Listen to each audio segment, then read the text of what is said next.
DJParisWalker.com. Okay. And this is the first in a series of interviews for DJ Legends of Birmingham. Right. Can I thank you very much for inviting me, Paris, for your very special interview. And I'd like to thank you for being the first. The first? Excellent. Okay.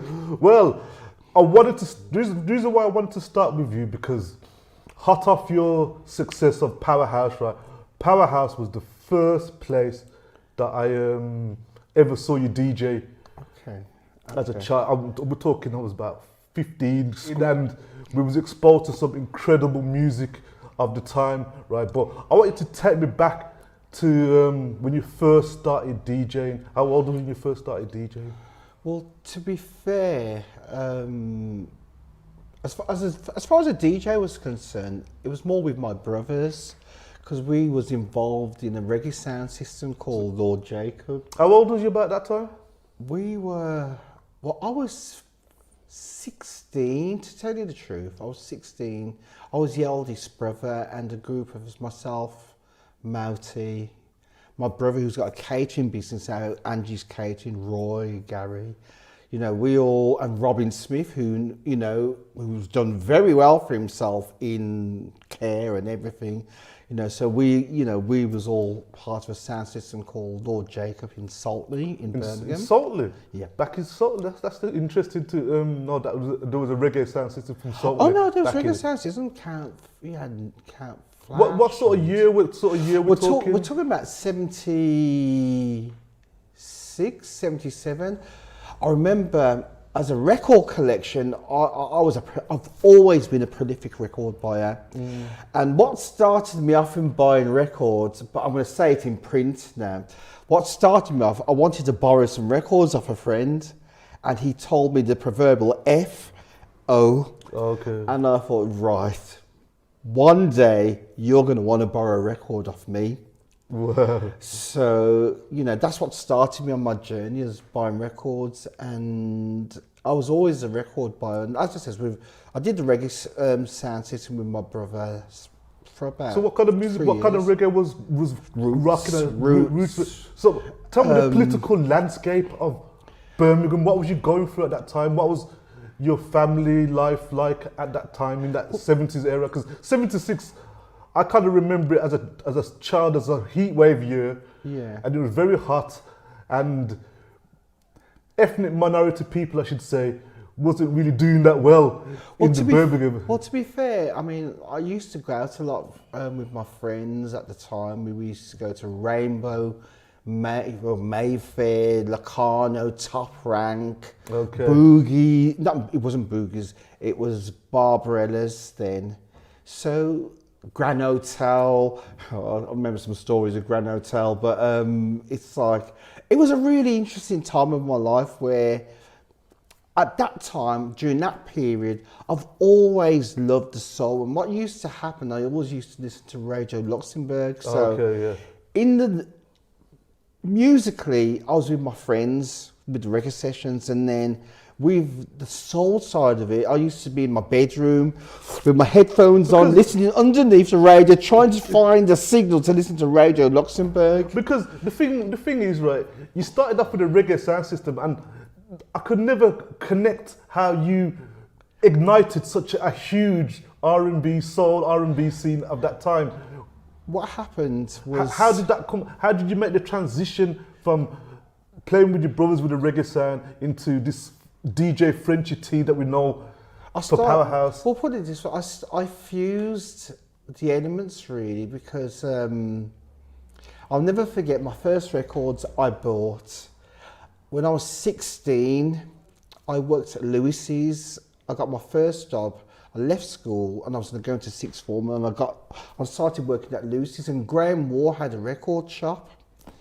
and in the Oasis. So as a porter working in Lewis's, every Thursday was payday. So what happened, I would mix behind the soul and the reggae. But what started me off on the soul was my friend. He used to have a sound system. No, he had a group, and a young singer called Jackie Graham used to sing in that group. I know that Jackie Graham. And anyway, so I went to a concert of his, and it was at the Mayfair. And what happened? For the first time, I seen Errol T, the Twins. I seen all this. These guys dressing fancy and smart. The music, the vibe, the atmosphere. I thought I was home. Well,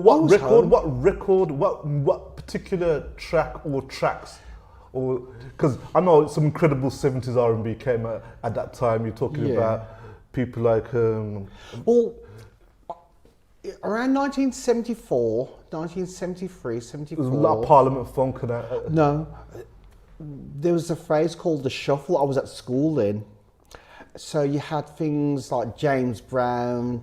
You had things like the Fatback, you had things like Creative Source, you had things Eddie Hendrix, Keep on Trucking. I remember practicing my shuffling to that. Wow.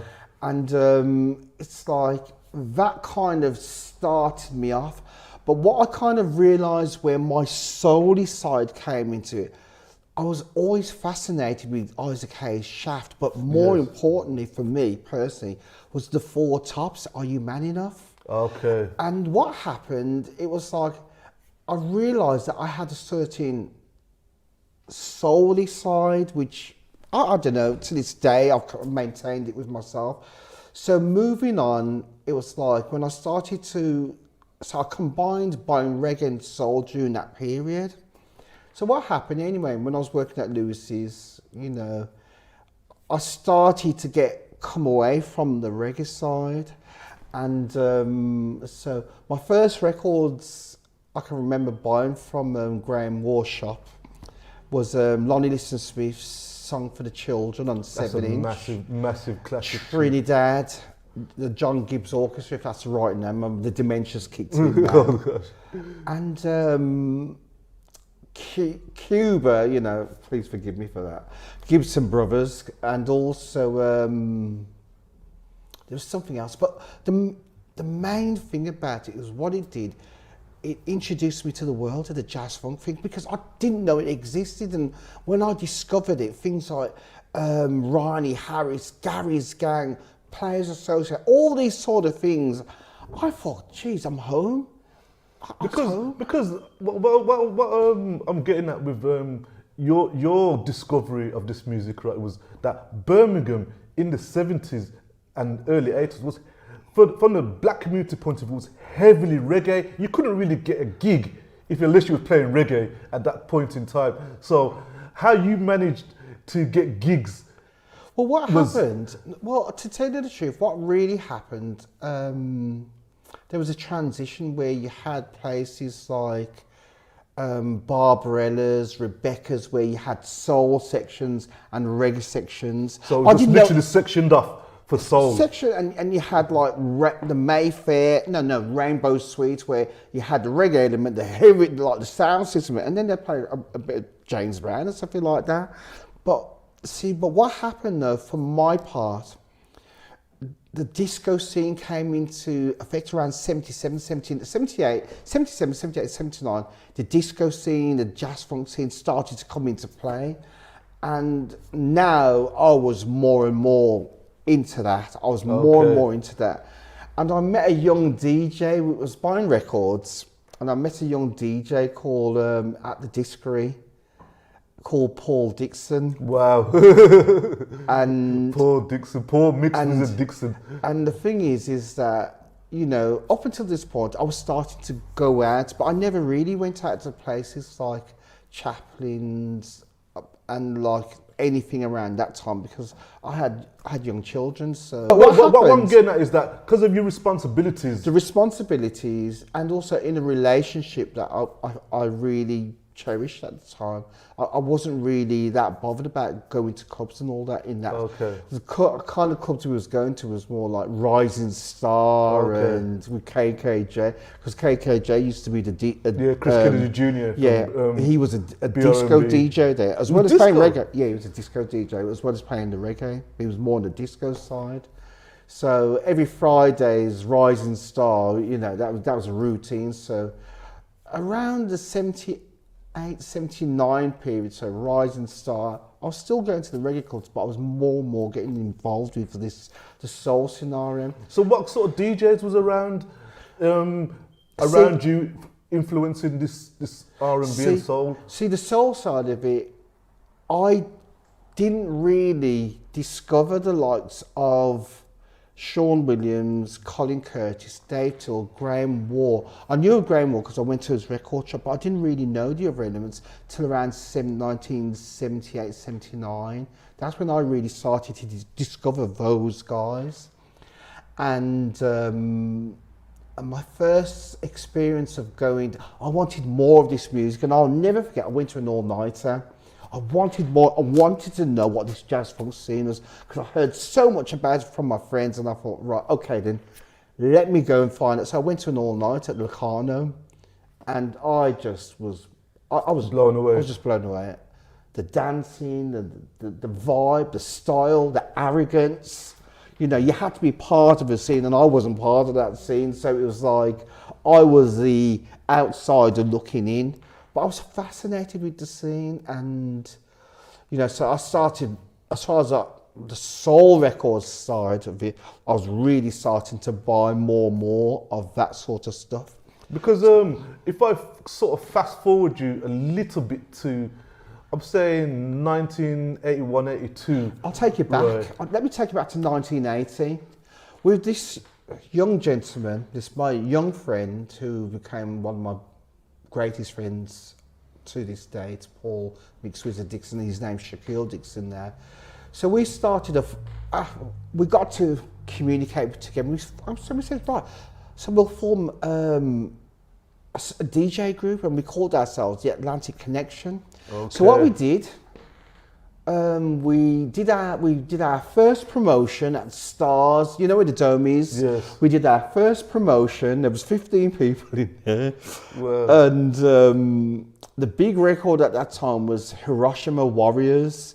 And records at that time, it was 79/80.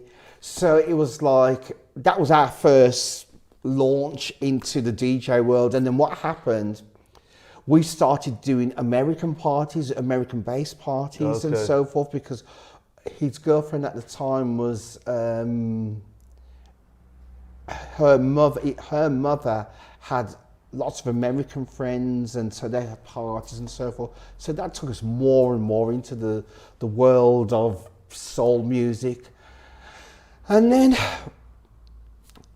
my world was fully devoted to the soul music. But how did you start to develop the scene? Because like you was a central person to this music, right? And I know you eventually went on to work at Summit Records, which is where a lot of the DJs met you. Yeah. But before then, which I was nothing. No, to tell you the truth, I only really started to get my recognition when I started working at Summit. What happened, 1980, I remember this clearly, I got made redundant. Wow. And it was about 9 o'clock, went to Pizza Hut, my redundancy money with my kid and the missus I was with at the time, we went to Pizza Hut to celebrate or cry with my my payoff. And basically what happened, about 9:45, we was walking along New Street, and I heard music playing of Temple Street. Well, And Street. I thought, wow, what's going on? What's that? So I said, hold on, let me go and have a look. It was about 9:45. So I walked up to Temple Street, and at the time, but I wasn't to know, Winston had just got back from London buying records to sell to everybody over the weekend. So I knocked the window and says, can I buy some records? So invited me in, and I bought, I think, 5 or 6 records. And then what happened, I left, you know. And who I was seeing at the time, she said, well, why don't you ask him for a job? I said, he doesn't need me. You know, why does he need me, you know? He says, well, ask him for, he can only say yes or no. Yeah, so I went back, I knocked the window, and I did my Yasser Hughes, and I says, do you have a job? I've lost my job. You know, I told him I got made redundant. And I says, I'm looking for work. Do you have any employment? And he says to me, no. He's just filled it up. And he gave it to a friend of mine called Jerry Shillingford. Okay, I know Jerry very well. So what happened anyway? He says, no, but you know what? Come and see me on Friday. This was October 1980. He said, come and see me on Friday. And at the time, I was buying records from D&S-Co as well, Sean Williams' shop and Dave Till's shop. And so I came on the Thursday. So I started working part-time Thursday, Fridays, Saturdays with him.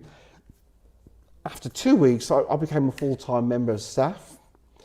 And then that's when you started to. That's when the legacy started to know. I'm gonna. You might not remember this, but in 1982, and I keep saying that year is because that was the first time I ever set foot in Summit Records, and I came into your record shop.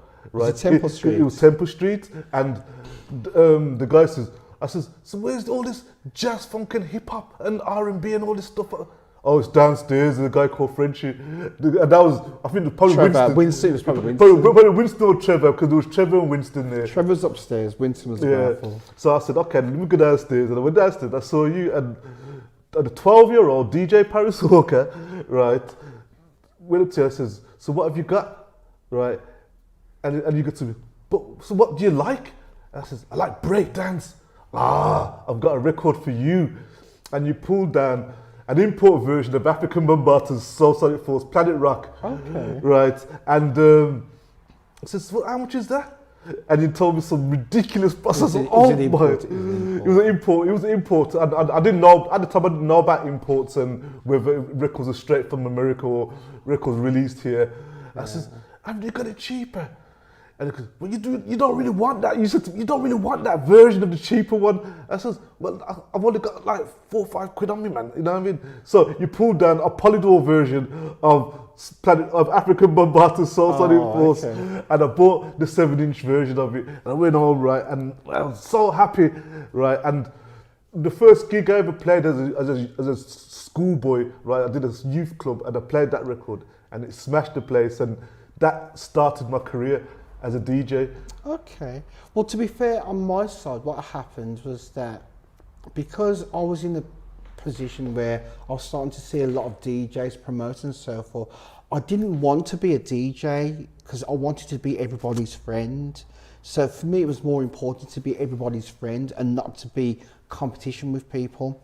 So anyway, a young promoter from Preston came down. And he said to me, because the Locarno All Days at that time had just finished. Yes. Well, I'd finished about 2 years. And he came up to me, hence, you know, the history on this shirt. Yes. Right, so so basically what happened, he said to me, Tony, if you can help me with a club, I will look after you. Now at this time, I'd nicknamed myself Frenchie T. Because what I did, I pirated my name off this London DJ, Sean French. Okay. So I wanted to define the two of us, because my name's Tony, I thought, right, Frenchie and T for Tony. And I didn't think I'd be known or anything. I didn't think of anything like that. So anyway, so Frenchie T was born to the all-dayer scene at Max Millions. That was the first time when I started to become DJ on the all-dayer circuit. And I helped Kenny to get like Max Millions. We did 2 all-dayers there. Then it went to Snobs.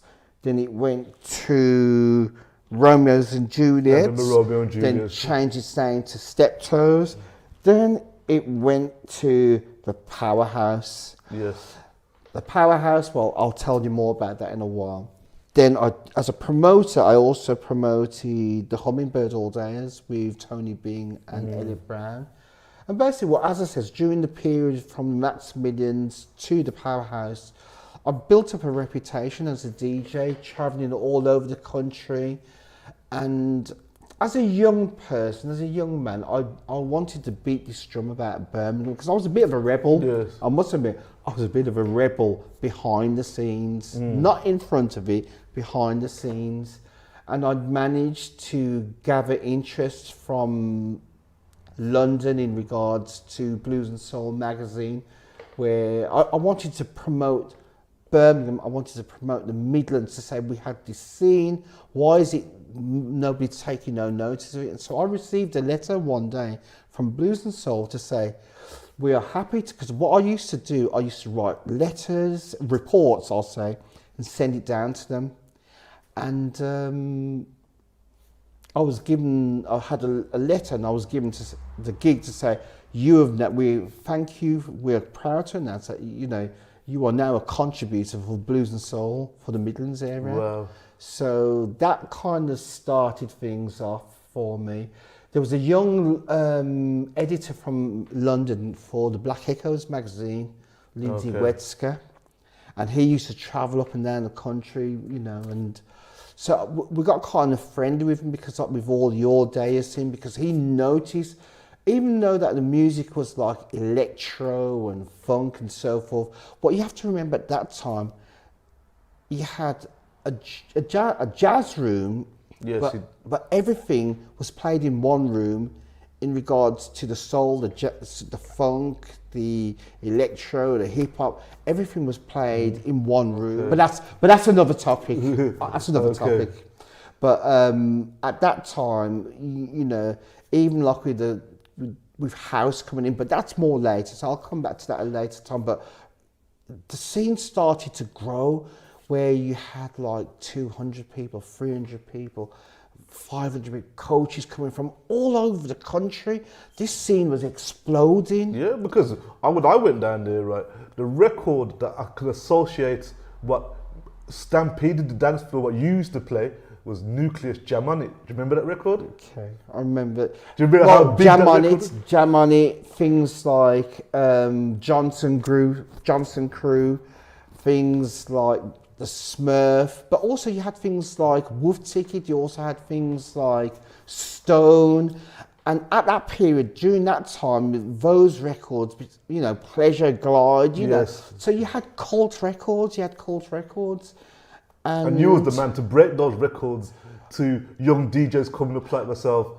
I was fortunate because I was in a position where I worked in a record shop, and because I had the double head of a DJ stroke working in the record shop, I could introduce people. So certain people trusted my judgment as far as like records was concerned, and it's kind of like held me in good stead. And I found that. But not only that is the dancing scene. You spawned. Well, I kind of credit it to you because the music that was played inspired those people to get together, Duracell Posse and these other crews back in the old days. They literally came there to dance. But see, the thing is, you're talking about the Duracell crew, but there was a few generations down. Realistically speaking, the generation spawned from, say, like the Chaplins, the Rum Runner, the early Locarno. You had like a nucleus there, and then it evolved into, say, like the generation with like Bulldog and your Robert Johnsons and your Lizards and Stretches and all these sort of people. There was another generation, and also dancers like Rico and so forth on the jazz side. So those two generations was way before the Duracell. The Duracell was much later. It was much later. So during the all-day period, what you did, you had a nucleus of people that was starting to form.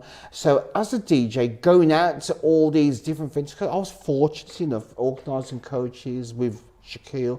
We was fortunate enough, and we had like DJs, Chris Reed as well, we was part of a nucleus, a Birmingham nucleus. We was going all over the country, and it was like, as soon as Birmingham went into certain clubs, venues. The Birmingham, as soon as Birmingham came in, they lit up the dance floor. They just went straight on the floor Yes. and they started it. The party had Yes. started. Yes. Nottingham, everybody all over the country. At one stage, they was calling it Frenchie's Army. They're coming in, starting the party. Yes. And to be fair, those are special times because looking back, I didn't realise that things like with the All Day scene at that time, where you had like the powerhouse. Now, I'll bring into the powerhouse now, where the powerhouse became the pinnacle of the build-up of all those other All Days that I mentioned. Yes. The So these were the building blocks There was the building blocks. to what the powerhouse became. Yeah, the powerhouse for that scene at that time became the pinnacle venue for the all-day scenes. Well, nationally, well, in the Midlands anyway, because then what you found, you had, whether it be every 2 weeks or whether it was Birmingham, Rock City, Birmingham, Rock City, Birmingham, Rock Yes. City. So, you know, those two venues, you know, somebody mentioned it quite recently that they never realised how important that scene was at that time. No, but what happened was that America had Paradise Garage, America had Studio 54. Fair enough, we had our certain things like with Rum Runner, but the powerhouse was our Paradise Garage. Yeah, because what it that was jazz funk. You literally had a jazz room where there was like that small. What you It, used to it, call wasn't, it wasn't even just a jazz funk. What it was a mixture of a combination of lots of music, whether it be jazz, electro, funk, all the mixtures. There was a lot of music, and what it was, people was coming out to dance every Sunday. It was a ritual. Yes. It was a ritual. Yes. So it was like, can you imagine? You're talking about young people who weren't really working. Some people, I don't know how they managed. You had I call it the taxing crew, the town crew, Yes. where they made their own money to, Yes. to attend these venues. But the thing is, though, the crux of it really was that this scene captivated and captured the imagination of a country. Yes. So you had all these pockets in Manchester, you had these pockets in Sheffield, Glasgow. Would it be fair to say that it's the building blocks of the scene that is what we have now, probably on a more commercial scale? Well, you've got to look on it like this. The dance scene came from the all-day scene. It was an offshoot. Because if you think about it, the rave parties, things like Money Pennies, things like Starlight, things, all those underground parties, part of that was influenced by the all-day scenes where, you know, people going to farms or barns or warehouses and so forth to hear music. Now- but that was a different generation. Now Palace, I want to stay on Palace a minute because I've seen on the t-shirt there, you've got Tom Brown, Gene Khan, Cameo. Was there records that you are close to your heart? No, Or because was there the records that just rocked the crowd? there was a record that there was the artist of the period. Because if you go through the names, you know, you have your Lonnie Liston Smiths. You know, that record was a cult record inside. And I mean, to be fair, some of these records, as DJs, as punters or whatever, we've heard them a million times. But the thing is, though, when they came out, they was groundbreakers. Yes. They was game changers at that time. So, you know, we may be bored of listening to them now and so forth, but at that time when they came out, they were game changers. And like with Powerhouse, the very first PA, the very first event, it was a super club. Mecca decided to open a super club, and the promoter John Tully, who ran a Thursday night at the Crown and Cushion, he got this venue, the Powerhouse, which was the revamped, redecorated super club, the old Locarno, and it was like lasers. There was nothing like it in Birmingham. Yeah, there was nothing. Lasers, sound, the sound system, it was amazing, absolutely amazing. And what happened is that you had that first event, a record just came out, David Joseph, but it was on promo at the time, but it came out. It was creating a massive stir, and he was the very first PA at the Powerhouse All Day. And basically, what happened, I can remember it clearly. The atmosphere, people was excited. You got to think about lots of street kids, young kids. And it was quite multicultural as well. It was very multicultural. Everybody from every race was there. It's multicultural, and they embraced this event called the Jazz Funk All Day, because what happened, it started off in the Bally High, in the jazz room, in the small room, and it used to be the Northern Soul in the big room, but now it was like the big room was for the jazz funk parties, and the small room became the jazz parties. But it started, I think it was 1983 it started, but it started a generation, a golden era in, forgive the expression, black music on a national scale. And bearing in mind as well, none of this music was getting played on the radio at that time, was it? Not really. You only had pockets of music being played because what was happening. On mainstream radio, like at the time there was BRMB, there was obviously Radio 1. But you never heard nothing like that. I agree with you. It just exploded. And if you think about it, for over a period of say 83 to 86, probably 87, those was the golden periods era. So, and then when the house side started, where you had, if I remember right, Chippy, oh God, I'm trying to think of the label. Again, Shaquille, he used to work with Street Sounds Records. Yeah. So, the Chicago label, I can't remember, I should remember, but the thing is though, that the house part of it came into it, and it created another scene which with pirate radio then started to bring that into a fore. But it was a golden era, and I must admit I'm glad to be a part of it. Well, that scene there, it obviously went to Hummingbird, and there was with Hummingbirds, what happened with the Hummingbird, I was the actual, with Tony Bing and another friend, Elliot Brown, I was the actual promoter of the Hummingbird All Days. You was promoter of the Hummingbird? I never knew that. I thought it was another promoter. No. What happened, Lloyd came to me at some... This is Lloyd Blake? Yeah, Lloyd Blake came to me and he said to me... He was the manager of Hummingbird at this time. And he says to me, he would like to have all days, the Jazz Funk All Days at the Hummingbird. And because of my friendship with Lloyd, I had to do it. So it meant for a period of time, I broke away from the Powerhouse All Days to support Lloyd. And I think we did Kenny G, we did people like Morrissey Mullen, Onward International.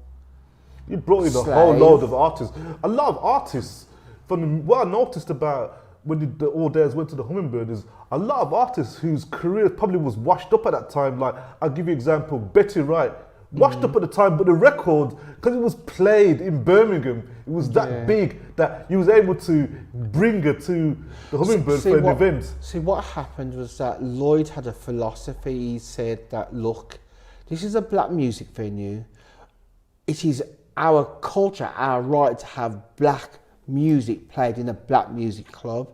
And he fought so hard, whether people liked him or not, he fought so hard for black artists to have a platform in Birmingham City Centre, and he did do that. He did do that. 100%. So, you know, under a variety of restraints, you know, he couldn't maintain the venue, but the one thing he did do, he did fulfill a promise where people like Gil Scott-Heron, people, you know, people from all over the world, Curtis Mayfield and so Public forth. Enemy, They came. NWA came there. Mary J. Blige. Mary J. Blige. R. Kelly came there. Love him or hate him now, but he was there. People came, artists came, and there was a venue, a black venue for black music artists. And okay, it couldn't maintain it, but you know, in the short space of time it was open, it did fulfil a purpose. And so when the All Day scene, now in 84, coming to 85, music had started to change in a way where the accessibility was starting to become more open. Again, another gentleman, his name was Cecil Morris. Yes. He came to Summit Records and he says, look... Cecil Morris of PCRL Yeah. Radio, yeah. He said to me, right, I'm putting together a radio station. I'd like to have you as one of my sole presenters on the radio station, and also he spoke to Trevor Ranks to do one of the reggae programs. So the original PCRL setup was 6 DJs. It was myself. So you were literally the very first pirate radio DJ. I was the third presenter on PCRL. So we had Rodney J. There was 6 of us. Rodney J. Music Master Cecil himself, Orlando M, Stones, Daddy Trevor Stones. Ranks, Yes. and me. So there was 6 presenters. Six of us Wow. that started on my birthday, the 23rd of May, 1985. 1985. So that's when we first started PCRL.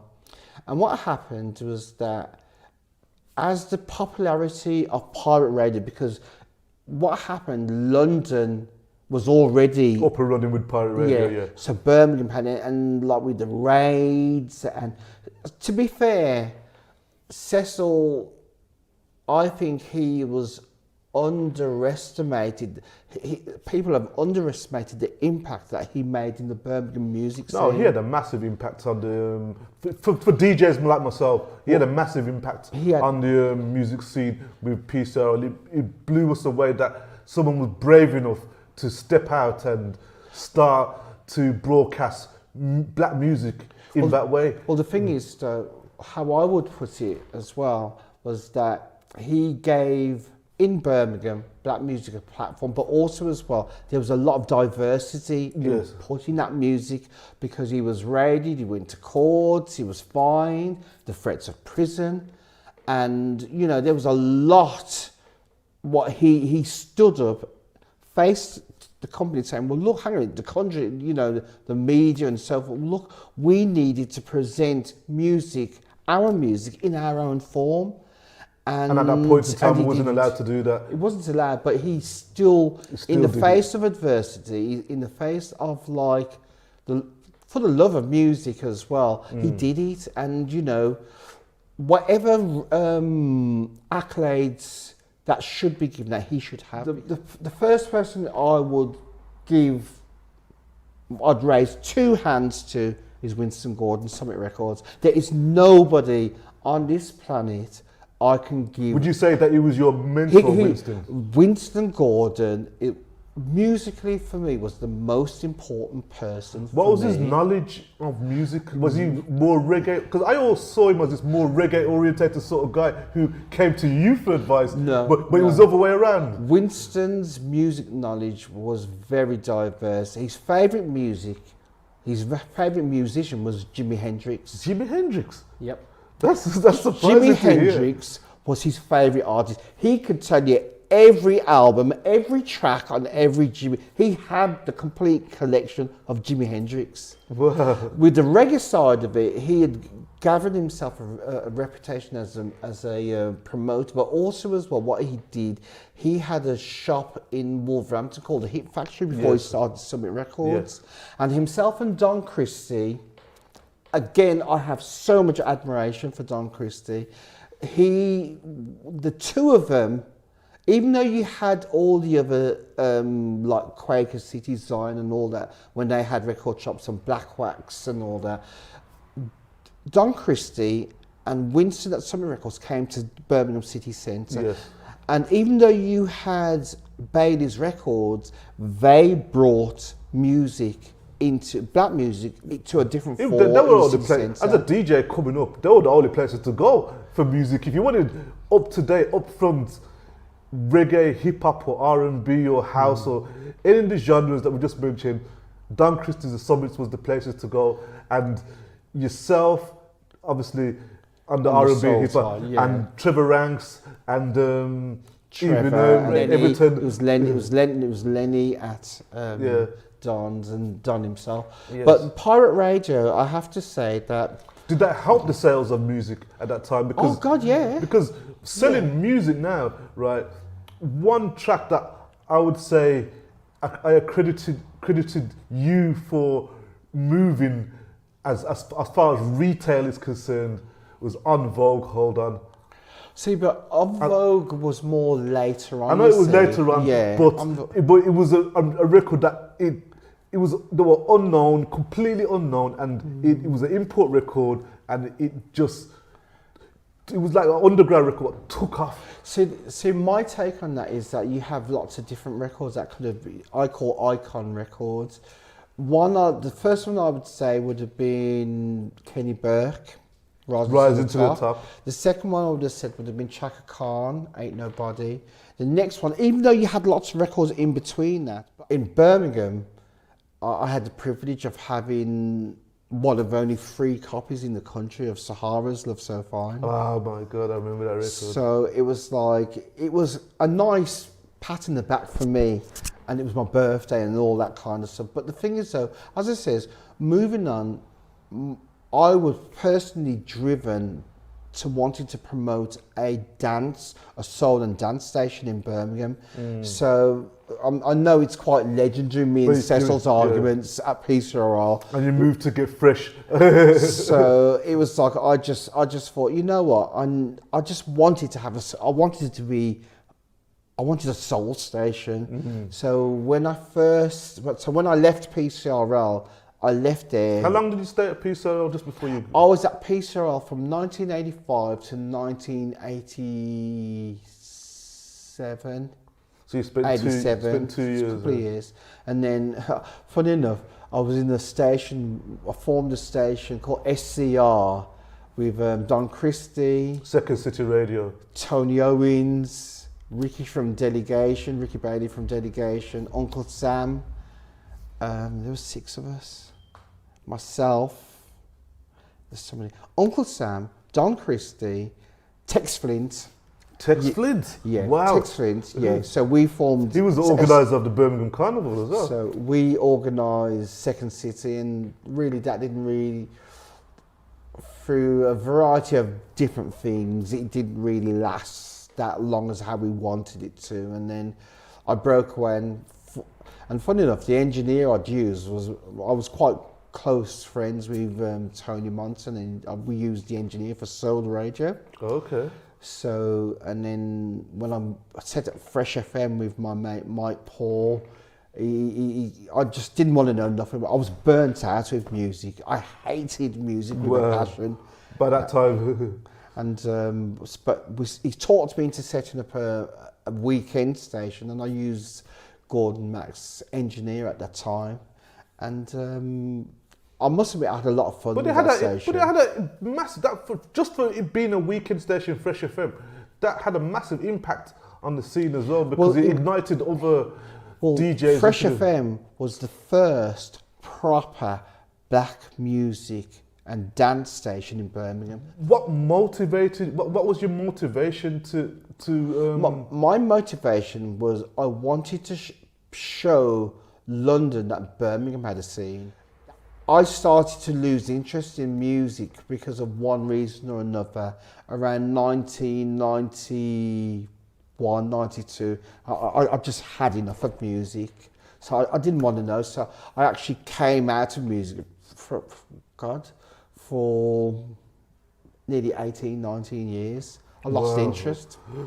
And what happened, I started to enjoy music as a punter, going out having a drink, but also as well, I'd always had a love for the soulful house and the house scene. Yes. I always said to myself, if I could have played anything, I wish I could have played the house scene. And what happened, I was approached by Dave VJ and Lindsay Westcott in 2011, or 2010 actually, in contributing to a book called Master of the Airwaves, which was realistically a biology about the black music pirate radio scene of the 80s 80s, 90s, and they wanted different contributors, and I was asked, and I said, yeah, I'd love to do it. So what happened, I did that, I sent my contribution, and I said to them, if ever you was going to do a promotion, a radio promotion around the country, let me do Birmingham. Let me do Birmingham. And what happened, that was around 2011, and when the book was finally released, I think it was released 2012, when it was finally published.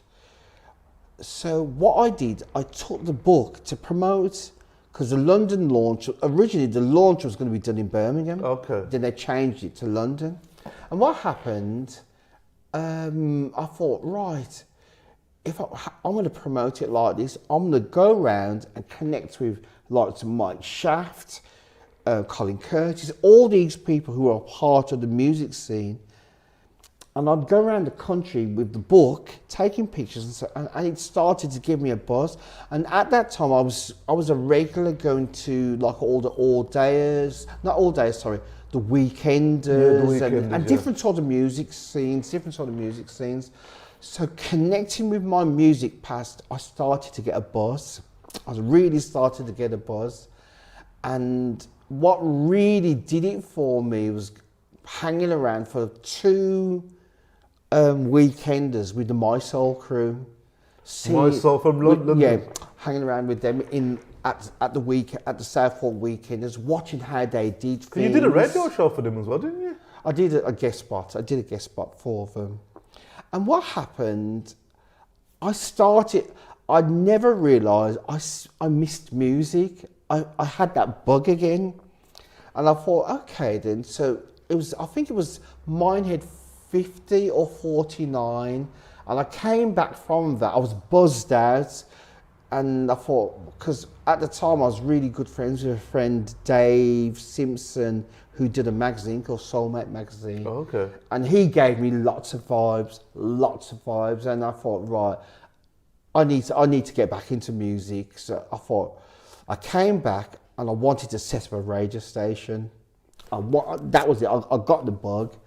And because I wanted to do the radio station to promote the book launch. So I went to see Dennis at Radio Sandwell. Dennis on Constructive Trio. Yeah, and he opened the door, because I went to do an advert. He opened the door, and all of a sudden I went back 20 plus years, and I seen myself. It wasn't Dennis that was in front of me, it was myself, it was in front of me. And I remembered everything what happened when I ran a radio station. And I said, no way was I going to do a radio station again. No way. So... Was it the stress of DJs and egos? No. I think I had the longest record for being a DJ on a pirate radio, 23 hours. And the engineer came, I was playing records for 23 hours. Wow. Just trying to keep the station going. The engineer came... You get let down with by lots of DJs. And he seen me asleep on the decks. And I thought... you need to go home. Yeah. I thought, no, I don't want that no more. So I asked him if I could be a presenter. And the 27th of April, 2014, the VIP lounge at the Kitten Club was formed. Well, that's when it was formed. And that has become an iconic show over different, because you've syndicated the show to lots of different stations now as well, and you've built up a massive social media audience. I'd like to think I have. The success of Powerhouse alone, and people listen to your style of DJing and the DJing of that era. Yeah. To me. See, the thing is, I was always, and you're going to be an advocate of this, I was always influenced by American music. That was my passion. I know about with UK artists, but I was brought up on all the greats of the American artists, and it's part of my DNA. I know there's probably lots of favourites, but who's a favourite over the decades that you come back to? I'll go for a couple, but it's all because of styles. Female, Patti Austin, Gladys Knight, Chaka Khan's my queen. Chaka Khan. On the And was you involved with getting it to with what was the Dome to? It's now O2 Institute. No, O2, I wasn't. But she actually came and Yeah, you were yeah. there. No, I wasn't there. You I were wasn't there? there. No, I wasn't there. I didn't go. But what happened with so she was Chaka Khan. She was my favourite, and then for male artists, I have to say people like Lon Liston Smith, Luther Vandross. Luther. You know, he was such an iconic part of my life, but also like people like Gary Taylor, Phil Perry, things like that. But also as well, I have a love for jazz as well.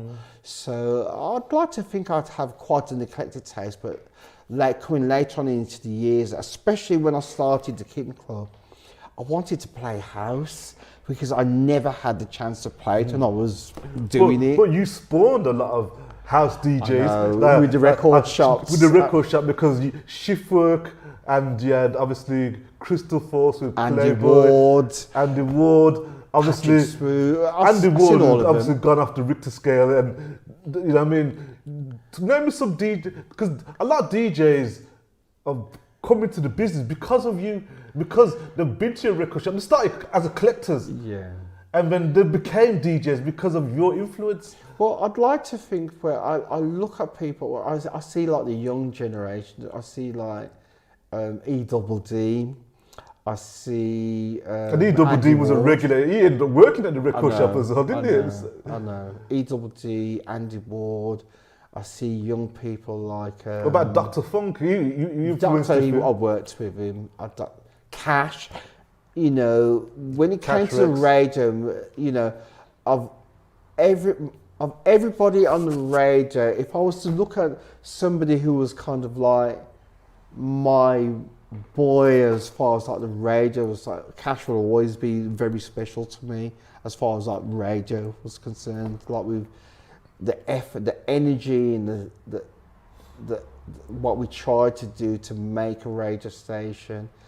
And I'll never forget how we got into getting him onto the radio station. Let's run through that quickly. Well, he came to me. I was waiting. This is Cash Rex. Yeah, Cash Rex. I was waiting for a train at New Street's train station, and he came up to me and says, "French, you know, because he used to write letters to Kenny B and on Peace Roll. This is on Peace Roll." He says, "We haven't got enough hip hop on pirate radio. We ain't got enough hip hop." And I was in the process of setting up Fresh FM. SCR. Was it SCR? Second City. And he says, "You know, we need some more hip hop on the radio." And I says, "Well, if you want more hip hop, why don't you do it? I'll give you this. You know, you can work for me, and you can have your hip hop. You can do as much hip hop as you want." And that's how we started working together on pirate radio. Wow. But you know, even like when we the Money Penny, I have to give a massive shout out to Jim Ryan and Michael and Lee at the depot, who went on to become Money Pennies. Yes. Because with them, I used the depot as their mailing address for the pirate stations. Wow. And they didn't need it because it could have got cost them problems, but they did it. And you know, I'll always be grateful to those guys, even though they're West Bromwich Albion fans. But you know, I'll always be grateful to them. So you know, my path with lots of different people, different DJs, different promoters, scenes change. You know. It's been quite a journey. And so now with the radio... Are you surprised that this Powerhouse reunion has brought so many people from all different walks of life to era of 2020? Well, what happened, I mean, with the radio station, I tried to do a variety of promotions. Like I did a couple of dinner and dances, tried to do awareness of, and also try to raise money for organisations. But you know, it was a case where it was hard. It was a hard struggle, and I was quite surprised that we've seen rises of like reunions, a variety of reunions, and I thought, you know what? No, there was a few people who done the Powerhouse reunion, But I thought, you know what, let me do it. I fancy giving it a go. I think do you reckon because it came from you, because people knew it was you and you was a DJ there, not people who were just trying to say Powerhouse because they went to the event, but people I and don't DJs. know. I really don't know why it took off. I really, really don't know why it took off, because when I put it together, there was lots of things going on what I didn't have what I really wanted, but when I did put it together and started the promotion of it, I set up a page on Facebook with it, and I don't know, it just caught people's imagination. I don't know why. I really, really don't know why it caught the imagination. And it started from May 2019, and I let everybody know in June that the 30th of November, this reunion about the Birmingham Powerhouse, I was doing it. Well, I didn't say I was doing it, I just kind of kept in the background, but I got it all going out. I announced it, 30th of November, Birmingham Powerhouse. And I don't know, it just happened. It was a bit of a rollerball where people was talking about it, people was saying, this Paris Orkney, and I thought, wow, there's me planning just one room. Who did you have on the bill for those events? For the first event? Yeah, for the first reunion. The first event was virtually, I had, in the boogie room, now I'll go to the jazz room because it's easy to remember, Chris Reed, Colin Parnell, and the very first one, but he never got it because of the date change.